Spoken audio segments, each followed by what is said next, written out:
Приветствую всех, друзья! Это наш формат Nocto History, где мы говорим об истории нашего края, о различных его аспектах, о различных его периодах. В этом сезоне мы решили сделать этот формат в виде диалога. Прошлый сезон, как вы помните, был в виде монолога и был основан на книге Штефана Бежана, написанного им о Гагаузе и гагаузах. В этом году мы говорим с различными историками и исследователями края. Первые три выпуска, как вы помните, мы провели с доктором истории Октавианом Цику.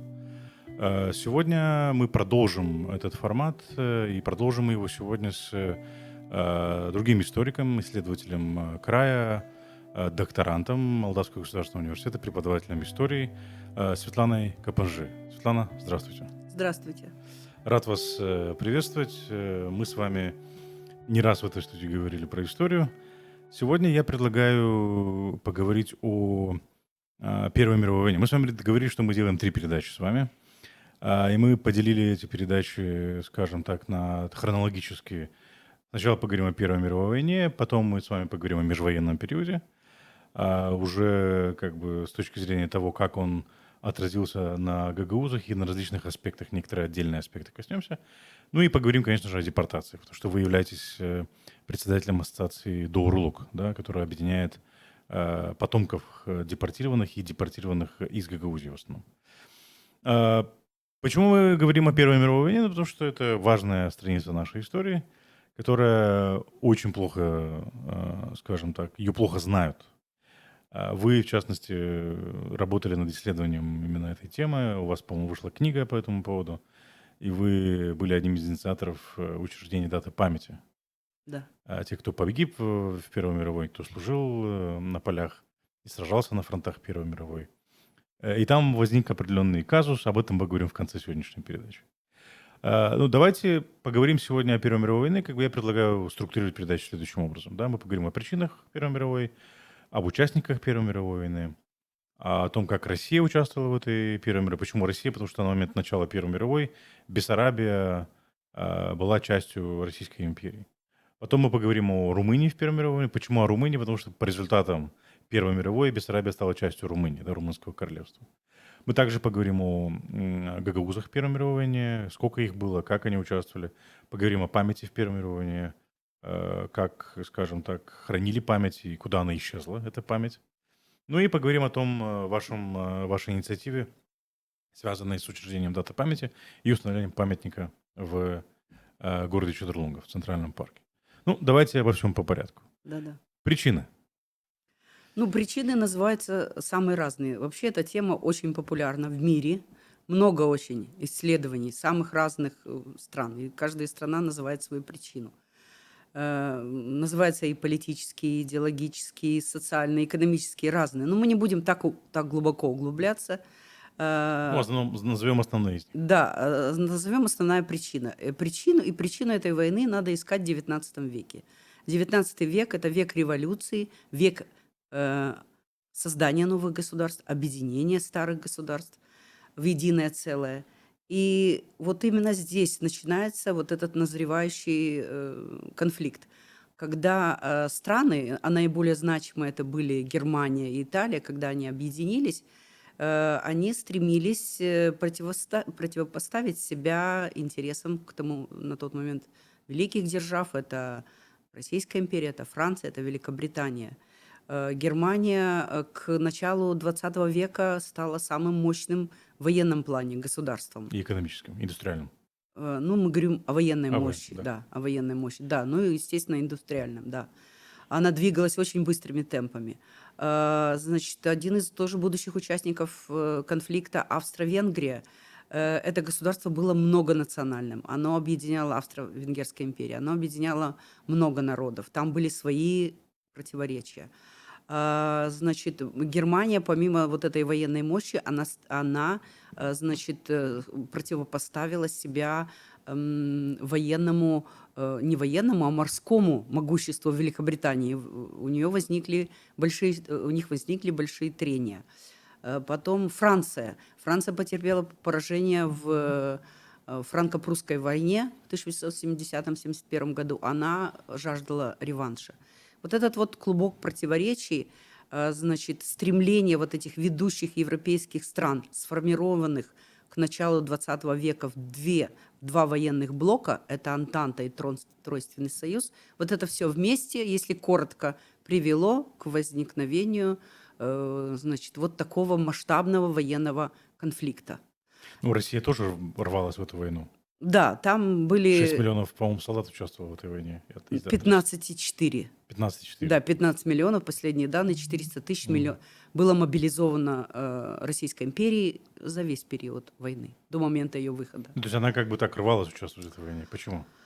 Ну вот, и почему? Значит, тогда мы должны рассмотреть хронологически, что же происходило. Поводом для возникновения этого конфликта, всем известно, это убийство 28 июня 1914 года наследного принца Австро-Венгрии Фердинанда и его супруги сербским националистом Гаврила Принципом.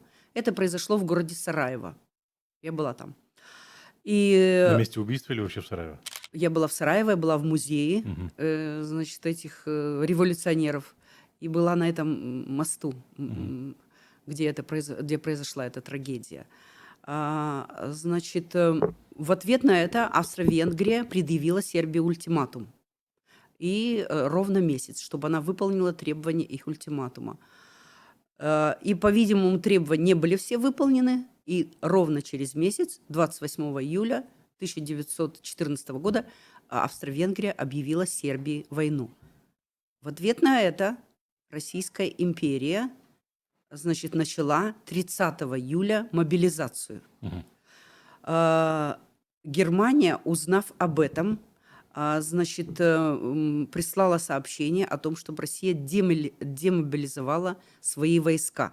И сначала вот по документам, когда я готовила книгу, это видно, что вот в Бендерском уездном, значит, это не совете, а ну, военное учреждение, значит, они получили приказ о мобилизации, потом пришла телеграмма, его отменили, этот приказ.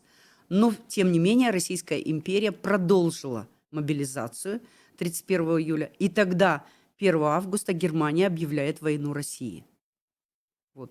Таким образом происходили события, как цепная реакция. Значит, вслед за этим Франция начинает мобилизацию, потому что она союзник России в военном блоке Антанта. И тогда Германия объявляет, 3 августа объявляет войну Франции.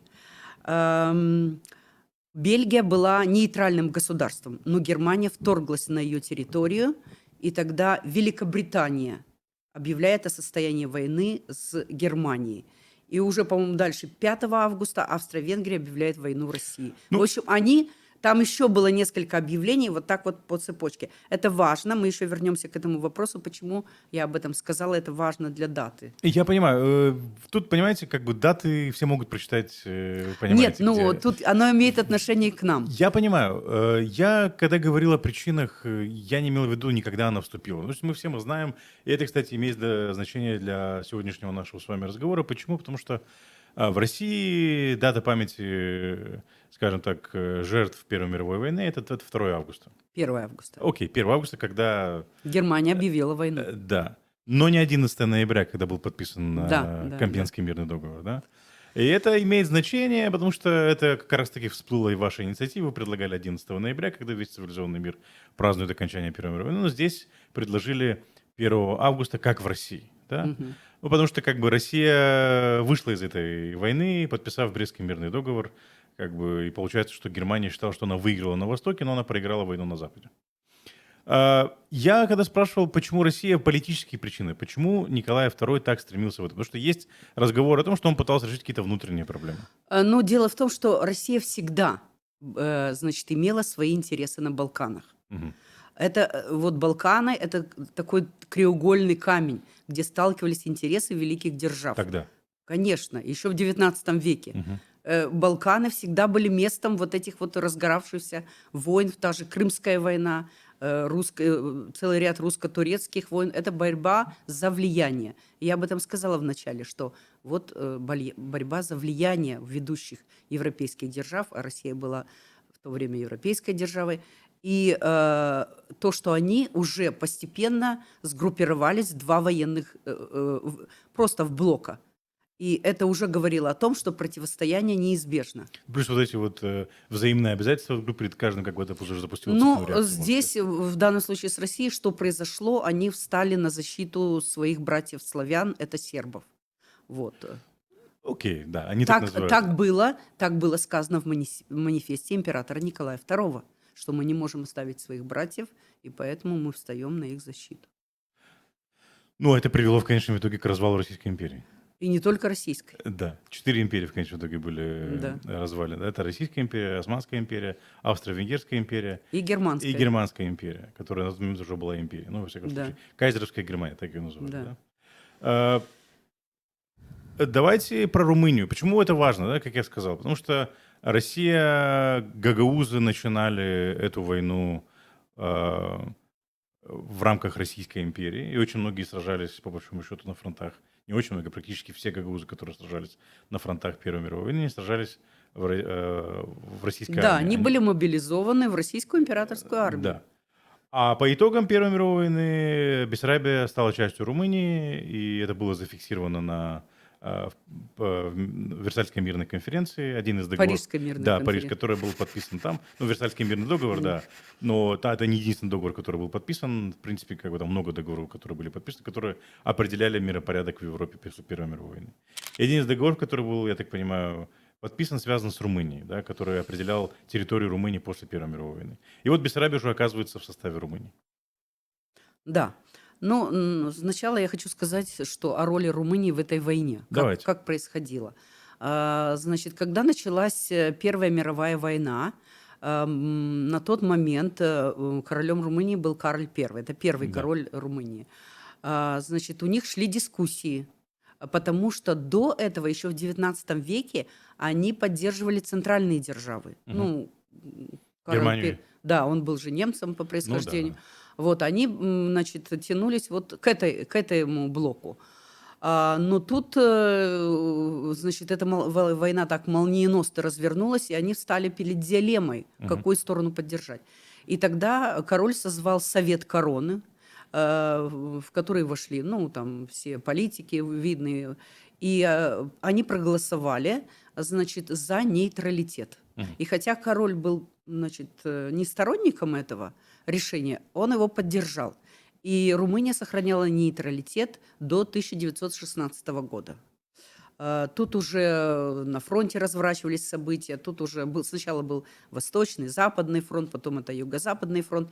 И под давлением, опять же, великих держав Румыния приняла решение о вступлении в войну на стороне Антанты. Мгм. Но тут наступление немцев. И немцы... Почему она приняла решение на стороне Антанты? Какие причины были? Ну, причины, потому что было видно, что уже были какие-то, уже произошел перелом в войне. Мгм. Они как бы просто, можно так сказать, выжидали, в какую сторону. Но Ну, там, сил... по-моему, шла угроза со стороны Болгарии. Значит, Болгария, вот я хочу сказать про этих два блока. Да. Значит, если Антанта это было изначально 3 страны, потом к ним присоединилось 30 стран, то вот этот центристский союз, из него вышла Италия. Да. Почему тройственный союз? Потому что вот Германия, Италия и Австро-Венгрия, да. А потом к ним присоединилось лишь 2 страны. Это Турция, Османская империя, Да. и Болгария. Так вот, а Болгария с Румынией уже воевала. Ну, не только с Румынией, это были первые Балканские войны, предшественники Первой мировой войны. Значит, перелом-то произошел как раз уже тут Брусиловский прорыв, когда русская армия значительно продвинулась на территорию Австро-Венгрии, но еще силы были у Тройственного союза, у немцев огромные. И поэтому, значит, удалось немцам занять Бухарест и 2/3 территории Румынии. Это вынудило ее подписать перемирие с немцами, Фокшанское перемирие, потому что она теряла страну уже. Потом был открыт вот Румынский фронт, где уже сражались вместе уже и румынские войска, и русские войска. Румыния в 1917 году, она сумела мобилизовать свою страну, свою армию и одержала важные для нее победы в Марешешт и Айтузе. И вот уже, значит, наступает 1917 год, в России происходит февральская революция. Начинается брожение, значит, у них и на фронте, и в народе начинается брожение. Уже император, значит, Николай II отрекся от престола, был арестован. И тут вот эти события революционные в России, они тоже очень повлияли на ход войны и на дальнейшее развитие событий, потому что Россия выдвинула такой лозунг, мы учили еще в школе, значит, мир без контрибуций, то есть чтобы не было никаких, вот просто мир и все, Мгм. всеобщий мир. Но их не поддержали в этом плане, тогда она Вы имеете в заключила... виду уже советская Россия? Да, уже советская Россия, когда вот уже это большевики предложили Да-да-да. мир без контрибуций. И это уже был большевистский переворот в октябре 1917 года, и вскоре они уже заключили с немцами вот этот сепаратный Брестский мир, и, значит, они же пришли с этими лозунгами, что мир, хлеб и так далее, Ну, они революция. фактически предали обязательства России перед Антантой. Да, да, да, да. Они, ну, во-первых, они очень много потеряли. Вот. И, значит, Россия выходит из этой войны, а Румыния, значит, видя, что тут уже события, она еще в состоянии вот этих договорных отношений с немцами, но тут уже события на Западном фронте, битва при Марне, когда произошел вот этот уже окончательный перелом, который проиграли немцы, и Румыния успевает буквально 10 значит, ноября, она опять вступает в Антанту. За день до окончания Первой мировой войны, за день до того, как было подписано соглашение вот это вот в Кемпьене, Компенский, да, да-да. которое положило уже конец этой войне. Э, Теперь, значит, Румыния по итогам Первой мировой войны, получается, обросла территориями, да, то есть Ну, вообще-то, это было одно из причин ее вступления в эту войну.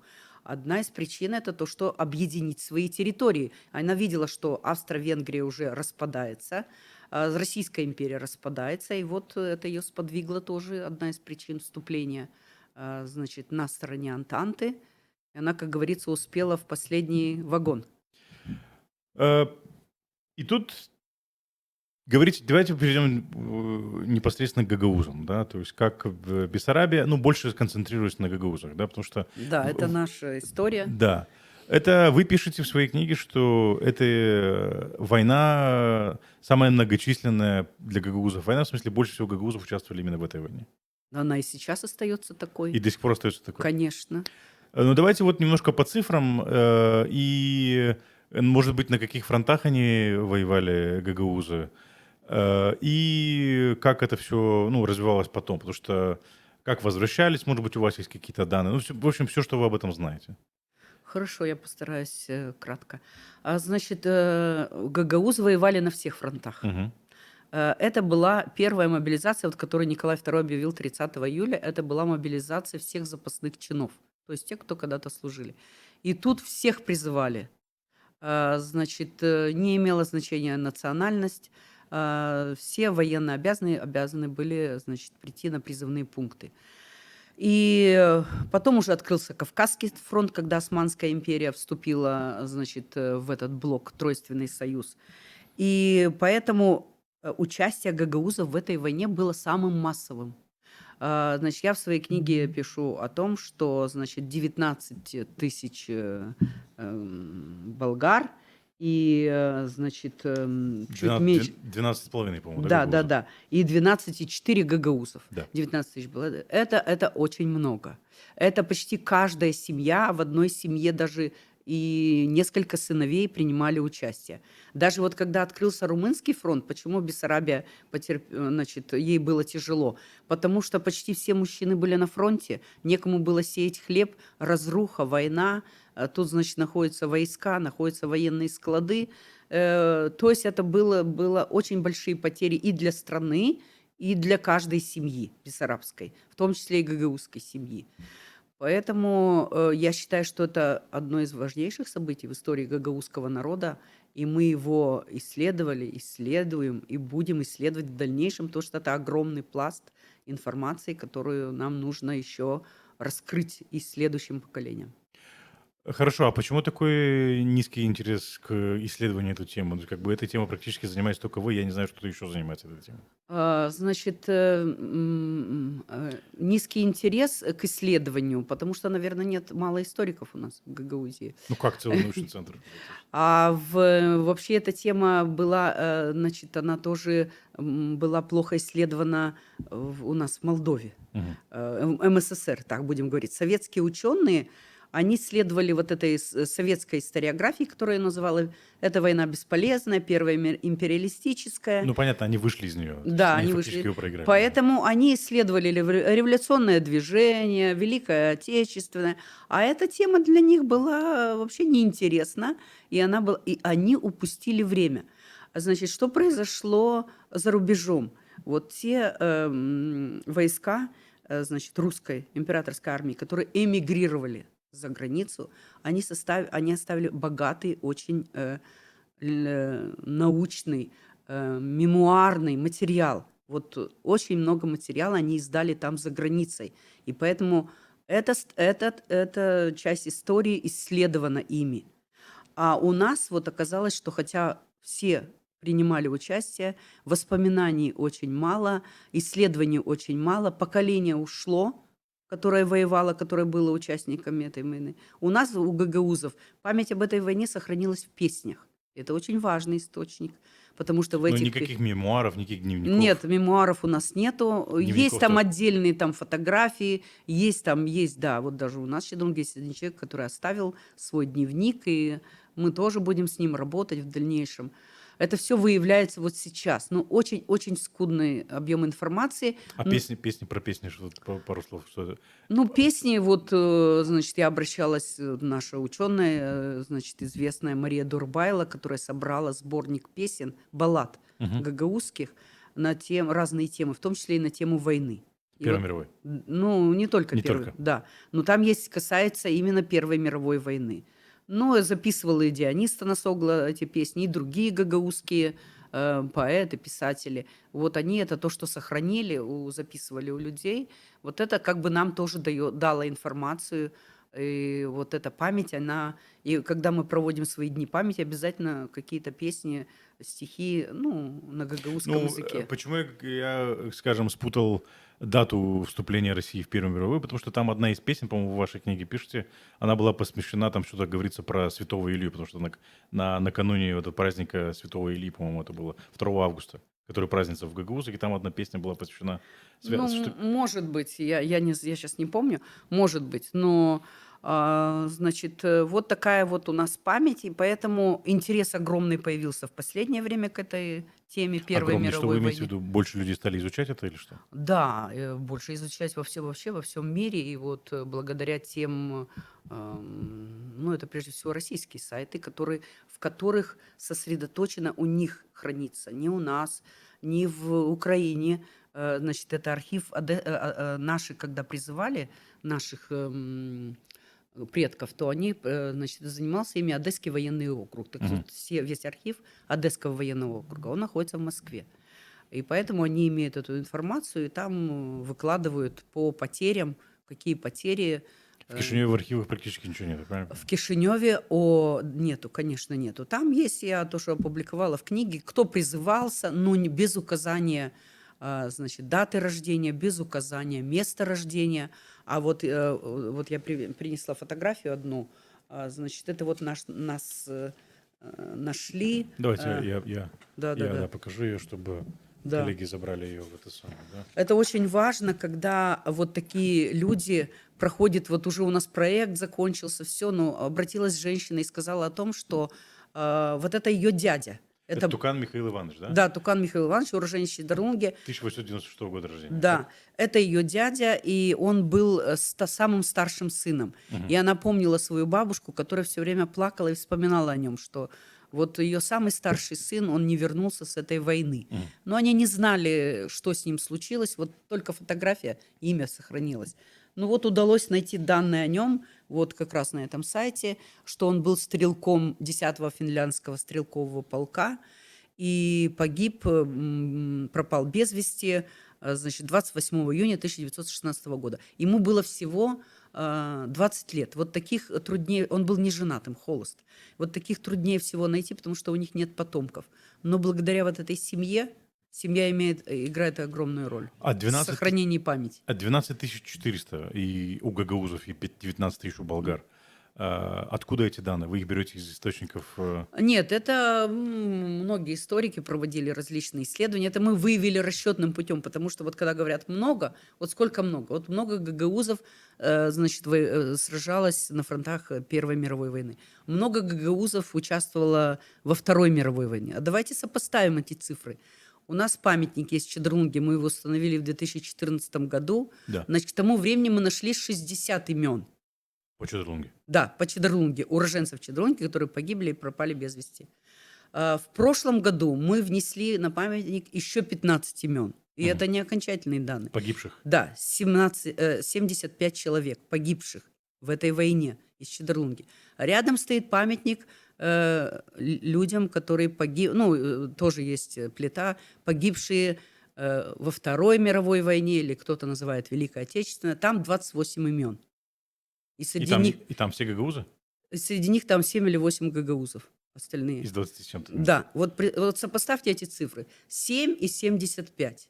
Мы сразу видим масштабы и участия в этом конфликте. Я не хочу сказать, что и та война трагедия, и эта война трагедия. Но мы должны понимать, вот я экономист по специальности своей первой, я люблю, вот когда мы о чем-то говорим, мы должны сопоставлять цифры Да, и безусловно. сопоставлять значение этих событий в жизни народа. Давайте теперь о значении, если можно. Да-да. Вот дальше, ну, по итогам Первой мировой войны, Бессарабия становится частью Румынии. Эти люди возвращаются с фронтов домой, они возвращаются уже практически в новое государство, Да. румынское государство.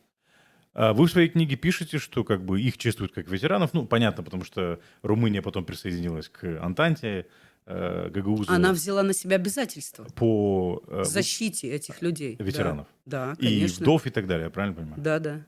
И тут возникает вопрос, да, то есть память, памятники и, естественно, забота о ветеранах, если можно вот об этом.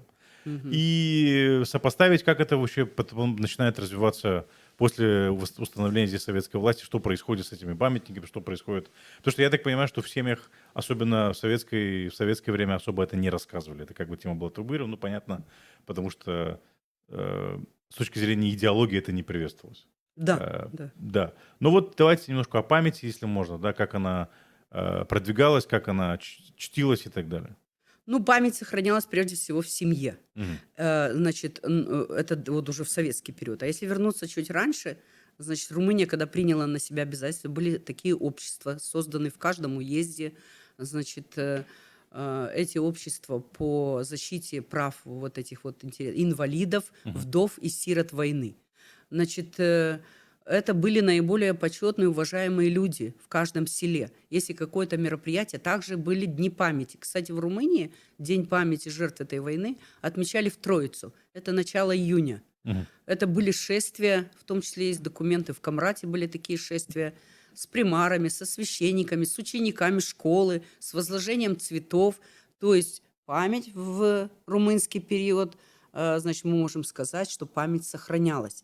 И в румынский период было построено очень много памятников. Здесь по В Бессарабии, да. Бессарабии. В основном они сохранились на Украине. Вот в гагаузских и болгарских селах это на Украине эти памятники. У нас единственный памятник в Итулии сохранился. Хотя их было тоже. Я думаю, что в каждом селе были такие Хорошо, а в памятники. Украине их в советское время не разрушили, как здесь? Ну, наверное, тут зависит от людей тоже. Наверное, они не дали их разрушить, потому что там указано, даже в таких маленьких селах, как Делены, Новоивановка, там указано от 60 до 80 имен погибших. Они были меньше Из Чедруги. этого села. Да, из этого села. До сих пор они там, они их охраняют, они за ними ухаживают. И вот это вот они сумели, молодцы, что сумели сохранить эту память. Ну, для Румынии это вообще как бы ты едешь практически в каждом маленьком населенном пункте есть памятник, посвященный Первой мировой войне.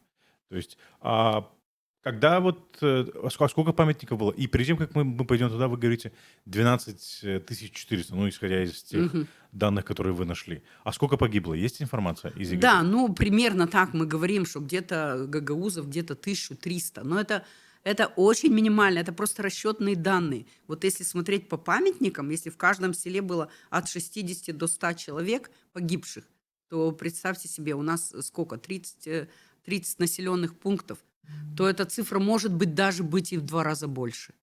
Но это нужно по каждому. Пока я не вижу интереса к исследованию этой темы в каждом селе. Вот есть пример у нас Гайдары, Ну, у нас, допустим, Авдерма. Вот эти, да, действительно, села, музеи этих сел, они, ну и другие тоже занимаются. Но надо больше, надо... Сейчас интернет есть, у нас есть много информации, надо исследовать эту тему. 1200, да, вы сказали? 1300, 1300 да, погибших. Но это погибших. очень минимальные цифры. Ну да, ну просто я, опять же, вот мы сейчас смотрим, в каждом селе практически устанавливаются памятники воинам-афганцам. Мгм. В Афганистане там погибло, ну сколько, несколько десятков гагаузов, да, получается? Ну, в каждом селе есть несколько человек, которые погибли. Да, От ну, в 2 общем, до по 3, Гагаузии, вот да, так, да, да. несколько... У нас тут много 1300, памятников, да. а тут 1300. Да. И всего один памятник в Да итоге. их вообще, мне кажется, что И где-то плюс 3000 где-то погибших 3000 есть. гагаузов погибло в Первом. Конечно, да. Это просто мы тогда не знали. А если сидеть, исследовать эту тему по каждому селу, то наберется 3000 погибших гагаузов. И было большое количество, как они называются, кавалеров ордена Да, они Георгиевского были, креста, да? они, да, конечно, были среди, есть и документальные подтверждения этому, хотя много и таких устных рассказов, документальные ну, в основном гагаузы, конечно, были солдатами, хотя среди них были и офицеры. Мгм. Офицеры, младшие офицеры, старшие офицеры? Или Ну, это в можете... звании поручика, подпоручика, капитана. Мгм. Вот. В Кубее было очень много военных, и там были тоже офицеры. Но все дело в том, что офицеры-то в основном они все, ну, значительная часть, конечно, осталась в России, уже советской России, но очень многие эмигрировали. И вот как раз вот это темное пятно, кто из гагаузов, а они эмигрировали, кто из них эмигрировал в составе уже Белой армии после ее поражения. Мгм. У нас осталось буквально минут 10. Мгм. Давайте немножко расскажем о том, как вы пытались добиться установления даты памяти и с чем возник этот курьез. Вы предложили 11 ноября, а потом, я так понимаю, что постановление было принято, и чуть позже оно было изменено на 1 августа, я правильно понимаю?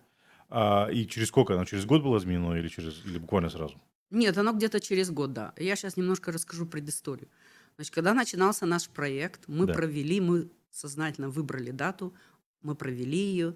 Значит, конференция у нас была научная, открытие освещения памятника и что еще? Ну, там выставка. Вот это произошло 11 ноября 2014 Мгм. года. Значит, Башкан, Формузал, Михаил Макарович присутствовал при этом, священники со всех, в общем, было проведено, священники со всех сел, примары, учителя, было проведено на очень высоком уровне. Ну, то В есть такое Чедерлунге, да. присутствие такое серьезное. Серьезное, да, было серьезное. Ну, мы Примары... воодушевились этим. И хочу сказать, что мы сотрудничать начали с управлением образования Гагаузии. Вера Ильинична Балова его Мгм. возглавляла. Она нам дала зеленый свет. В Для общем, проведения классных всех часов, лекций, да? мероприятий. Мы по всей Гагаузии работали и даже выезжали за пределы ее. И вот мы и памятник был установлен и открыт вот 11 ноября. И после этого мы как-то так спонтанно решили, что в этот день мы будем собираться. Мгм. И мы так продолжали. Люди, жители Чедерлунги, и мы приглашали из Камрата, с других населенных пунктов. И когда это не я предложила, это как бы народ предложил, а давайте вот, чтобы у нас в Гагаузии тоже был какой-то день. Ну какой? У нас другой даты даже в мыслях не было. Поэтому, 11 да, ноября, раз да? когда мы открыли памятник, когда война закончилась, этот же день отмечают во многих странах Ну мира. да, конечно. В 11 ноября, в 11 часов на 3 минуты, значит, минута молчания и в память о погибших в этой войне. И вот таким образом мы в таком воодушевлении тут же на месте подписали письмо, отправили его в Народное собрание. Правда, они там долго его, ну, там какое-то время они его рассматривали. Потом мы даже как-то не заметили, нам сказали, по-моему, Георгий Георгиевич Левичев сказал, все принято, все В каком хорошо. году? Ну, может быть, в 17-м. Мгм. Так, я уже по датам не помню. И мы продолжали дальше работать, дальше продолжали То исследовать. есть вы в 14-м начали, Да, с получается, 14 года, да. и в 17-м 2000 примерно приняли, да? Да, и в Ну, потому 17-м что где-то и в приняли. 18-м году, я так понимаю, изменили, правильно? Да, и вот, значит, я хорошо помню, это было весной, значит, были кировские чтения, я точно дату не помню, кажется, апрель месяц. Ко мне подошел Степан Булгар и сказал, а что за дату вы выбрали? Значит, это такая дата не пройдет. Я говорю, почему не пройдет? Это же окончание. Так прошла Это, же уже. да, эта дата не пройдет, потому что мы находились в оккупации. Румыния оккупировала Бессарабию, и эта дата никак не проходит. Мы ее Ага, будем менять. ага, Вот в таком даже так. тоне. Ну, я так как-то, честно говоря, не очень придала значения этим словам. Ну, а потом, я не буду сейчас озвучивать имена все, на меня прям началось... А я тут уже 2018 год, это Мгм. юбилейный год, тут уже Ну, я столетие, готов... да? А? Столетие. Да, столетие окончания войны, тут готовим мероприятия, все хорошо, научный центр, управление образования, и вдруг стоп. Стоп. То есть Э, дата вот установлена, и вы уже начинаете Да, подготовку не, лекции, у правильно нас понимаю? не только лекции, у нас и другие мероприятия, там Да. всякие разные конкурсы и так далее. И тут стоп. И я понимаю, что это идет аж сверху. Вот То есть кто-то это сказал... неспроста, да? Да, это неспроста, да. И я понимаю, что это идет от Башкана, нового Когда Башкана. уже Ирина Влах Да, была. Ирина Влах. Я добиваюсь, используя свои какие-то связи, у нее аудиенции. Я как Мгм. сейчас помню, это был 11 июня 2018 года. Я прихожу к ней вот так же со своими бумагами, пытаясь рассказать, какое это большое значение. И я встречаю такую, знаете, вот стену непонимания, лед. Мгм. Вот. Значит, она четко мне сказала, что дату мы поменяем с 11 на 1. Я говорю, почему? Значит, и к тому же еще выясняется, что депутаты приняли уже к тому времени какое-то постановление, что 2018 год, черная дата в истории гагаузов, год со дня оккупации Бессарабии. Они приняли тогда такое Ух ты. постановление, да. Это отсылка к 1918-му, да? Да, к 1918 году. Я пытаюсь что-то доказать, но меня не слышат. Собирается комиссия Народного собрания, там тоже участвует вот и Булгар Степан, историк, и приходит Бургуджи, активист. Они, Мгм. я так понимаю, что специалисты в истории. Да-да-да, очень большие, особенно Да. Бургуджи, да. И вот они, на меня просто оказывается давление, они моих доводов не слышат. То И есть, самое... подожди еще раз, я упустил. Было какое-то заседание? Да, конкурс- заседание комиссии Народного Ага. собрания. По Ка- переустановлению даты, да? Да, меня пригласил очень вежливо, корректно председатель комиссии Монастырлы Дмитрий Иорданович. Ну да, Он как общественный депутат, Да, да. да, он возглавлял как раз эту комиссию. Я представила свои доводы. Они представили свои доводы, но я поняла, что это уже было все решено, и тут какие бы железные доводы не были, их не устраивал этот вариант. И причем они даже не взяли заключение «хорошо». Я, допустим, не имею научного звания. Они даже не взяли заключение каких-то независимых экспертов. У нас в Молдове много докторов-хабилитат. У нас в Молдове есть институт военной истории. Военные историки у нас работают. Почему они не взяли заключение вот этих специалистов? Почему у нас депутаты, политики считают, что они компетентны в вопросах истории и меняют даты по своему усмотрению, как им вздумается? Причем еще такой момент, что исторически дата начала Первой мировой войны – это 28 июля 1914 года. Это когда Австро-Венгрия объявила войну Сербии. Вот это является. А то, что они говорили, у них как бы главный аргумент был Россия, я им и тогда, и сейчас говорю, что это право России. Она так посчитала. По ее разумению, вот они считают, что это дата. Все. Почему мы должны ориентироваться? Мы должны смотреть на свою ситуацию. В какой стране мы Ну, а живем. наша ситуация кардинально отличалась от того, что... Тем более с 1918 года она пошла немножко в другом направлении.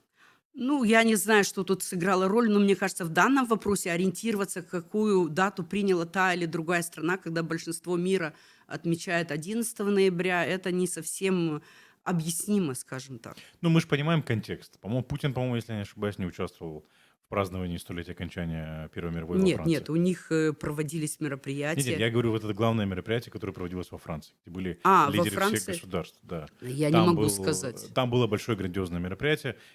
По-моему, его там не было, если я не ошибаюсь. Ну, понятное дело, это уже было после этих самых. Ну, надо проверить, да. Да, да, я не И знаю. понятное дело, что уже тогда как бы вот это шло противопоставление всему миру, и, скорее всего, здесь пытались это каким-то образом тоже отыграться. Я не знаю, с чем это связано.